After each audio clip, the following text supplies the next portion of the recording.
Olá, alunos! Hoje a nossa aula vai ser sobre sujeito. Bem, o que seria um sujeito? Sujeito é um termo da oração que funciona como suporte de uma afirmação feita através do predicado. Vamos ver essa frase agora, para vocês terem uma ideia. A pequena criança me contou a novidade com alegria. Quem contou a novidade com alegria, turma? A pequena criança, certo? Então, a pequena criança é o sujeito dessa frase. A função sintática que denominamos sujeito é um termo essencial da frase e pode se comportar de várias maneiras, dependendo da intenção da mesma. Agente experienciador, paciente. O sujeito tem a característica de concordar com o verbo, salvo raríssimas exceções. Vejamos agora quais os tipos de sujeito existentes e como eles são caracterizados para que possamos identificá-los. Sujeito simples. Possui apenas um núcleo e este vem exposto. Exemplos. Deus é perfeito. No caso aqui, o sujeito é Deus. A cegueira lhe torturava os últimos dias de vida. Nesta frase, o sujeito é a cegueira.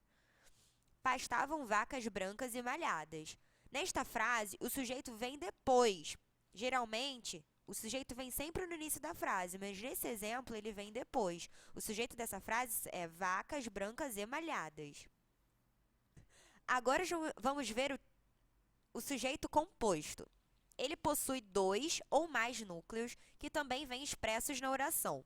Exemplos. As vacas brancas e os touros pretos pastavam.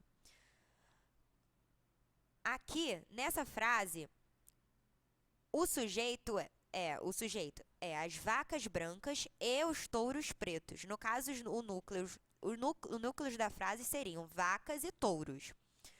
Nesta frase, a cegueira e a pobreza lhe torturavam os últimos dias de vida. Sujeito, a cegueira e a pobreza. Núcleo, cegueira, pobreza. Nessa frase, fome e desidratação são agravantes das doenças daquele povo. O sujeito é fome e desidratação. O núcleo, fome, desidratação. Agora vamos para o sujeito oculto, que também é chamado de sujeito elíptico ou desinencial. É determinado pela desinência verbal e não aparece explícito na frase. Dá-se por isso o nome de sujeito implícito. Exemplos. Estamos sempre alertas para com os aumentos abusivos de preços. Nessa frase, a gente não vê o sujeito, mas a gente imagina que seja nós estávamos sempre alertas para que os aumentos abusivos de preços. Nessa frase, quero que meus pais cheguem de viagem o mais rápido possível. Nessa frase, o sujeito seria eu.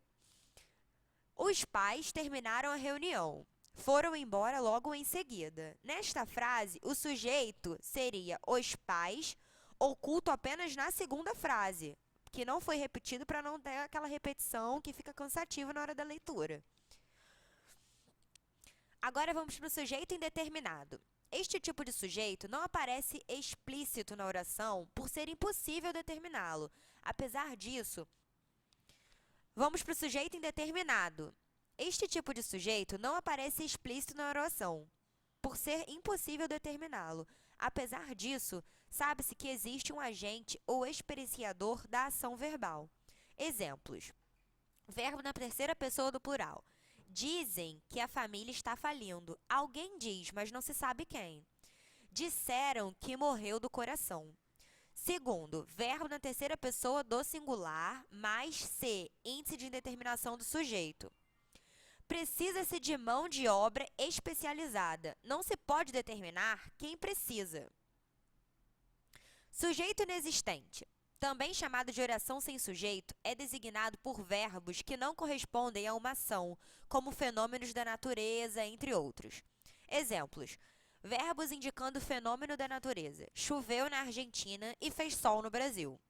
2. Verbo haver no sentido de existir ou ocorrer. Houve um grave acidente na avenida principal. Há pessoas que não valorizam a vida. 3. Verbo fazer, indicando tempo ou clima. Faz meses que não a vejo. Faz sempre frio nessa região do estado.